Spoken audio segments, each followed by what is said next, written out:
پہلی بات تو یہ ہمارے بعض لوگوں کے ذہنوں میں سادہ دل لوگ وہ سمجھتے ہیں کہ پوری دنیا میں ایک ہی دفعہ آ جانی چاہیے.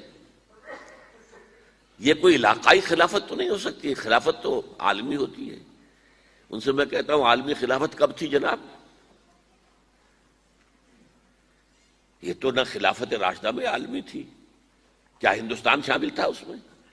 کیا چین شامل تھا؟ کیا یورپ شامل تھا؟ اور سب سے بڑی بات یہ، اگر ایک دم پوری دنیا پر خلافت قائم ہو سکتی تو حضور کے دست مبارک سے ہوتی، لیکن نہیں ہوئی. نتیجہ کیا نکلا؟ ایک ملک میں حضور نے قائم کر دی، جزیرہ نما عرب، یہاں خلافت قائم ہو گئی، حضور خلیفہ ہے.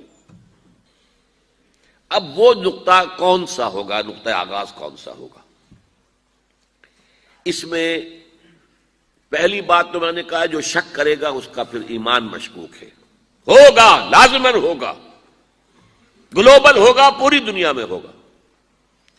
کہاں سے شروع ہوگا اس میں آپ اختلاف کر سکتے ہیں، لیکن مجھے تو دو حدیثیں تو ملی ہیں جن سے یہ اندازہ ہوتا ہے کہ یہ اس مشرقی خطے سے ہوگا، عرب کے مشرق کی جانب کسی ملک سے ہوگا، کسی خطے سے ہوگا.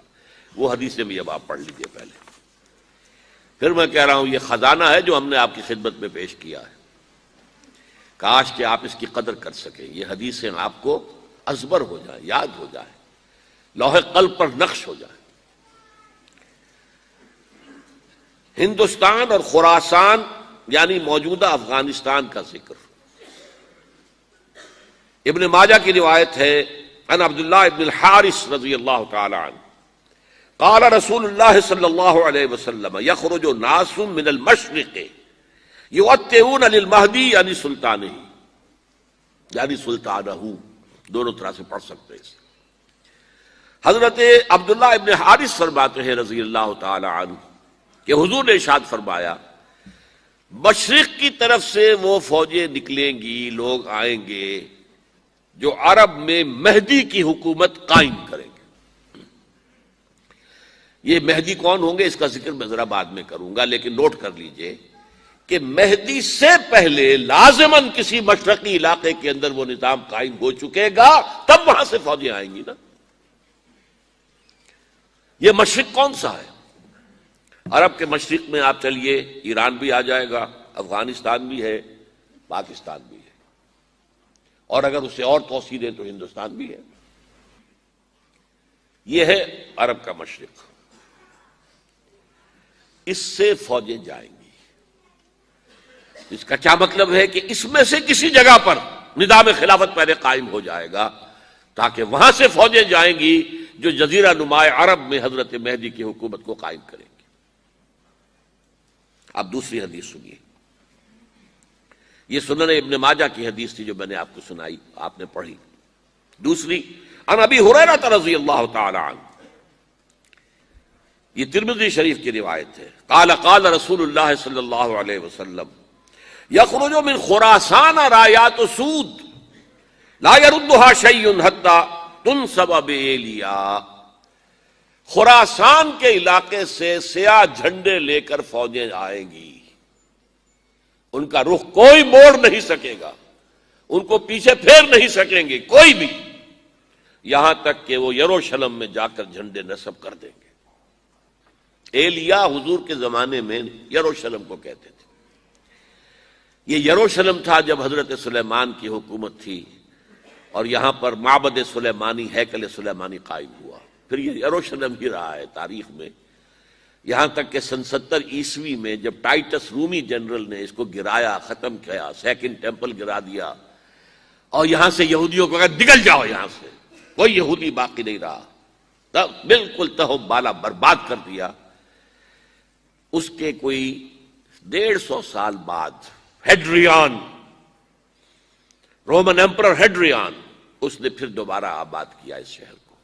150 سال تک یہ بالکل بنجر اور بالکل غیر آباد پڑا تھا. اب ہیڈریان نے جب آباد کیا تو اس کا نام ایلیا رکھا، اب یروشلم نام نہیں تھا. تو حضور کے زمانے میں پھر اس کا نام ایلیا تھا۔ اور اب اس سے کیا معلوم ہو رہا ہے کہ یہ یروشلم مسلمانوں کے قبضے سے اس وقت نکلا ہوا ہوگا۔ ایک دفعہ پہلے نکلا تھا، سن 1099 عیسوی میں مسلمانوں کے ہاتھ سے نکلا، کروسیڈرز عیسائیوں نے آ کر اس کو قبضے میں کیا، لاکھوں مسلمانوں کو مارا، قتل کیا۔ اس کو 1187 عیسوی میں واپس لیا ہے۔ کس نے لیا ہے؟ صلاح الدین ایوبی، کرد۔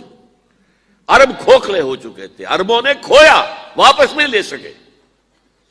بہت حکومت کر چکے تھے، 400-500 برس کی حکومت کر کے، اور ان کے عیش اور ان کے آرام، اب ان میں جان نہیں تھی کہ وہ واپس لے سکے۔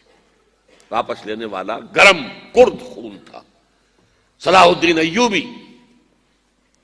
تو گویا کہ اب آپ سمجھئے کہ 88 برس تک عیسائیوں کا قبضہ رہا یروشلم پر۔ اب 1967 میں یہودیوں نے قبضہ کیا ہے، اور اب 38 برس تو ہو گئے، 88 نہیں تو 38 برس تو ہو گئے ہیں۔ لیکن وہ دور آئے گا کہ اب پھر لیں گے، لینے والے عرب بھی نہیں ہوں گے، خراسان کے علاقے سے فوجیں آئیں گی۔ یہ خراسان کیا تھا؟ ایلیا تو میں نے آپ کو بتا دیا، یروشلم کا نام ہے۔ خراسان اس زمانے میں ایک بہت بڑے ملک کو کہتے تھے، کچھ حصہ پاکستان کا بھی اس میں شامل ہے، کچھ حصہ ایران کا بھی ہے۔ ایران کے اس حصے کو اب بھی خراسان کہتے ہیں، وہ ایک صوبہ ہے۔ خراسان ایک صوبہ ہے ایران کا، چھوٹا سا۔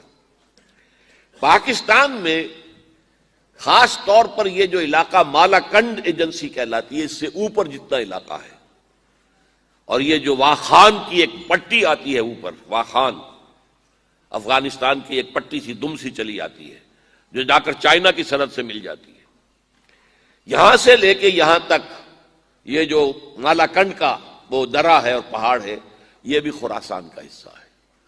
باقی تقریباً 2/3 آف افغانستان ساؤدرن حصہ نہیں ہے خراسان کا حصہ، یہ سیستان کہلاتا تھا، یہ خراسان نہیں ہے۔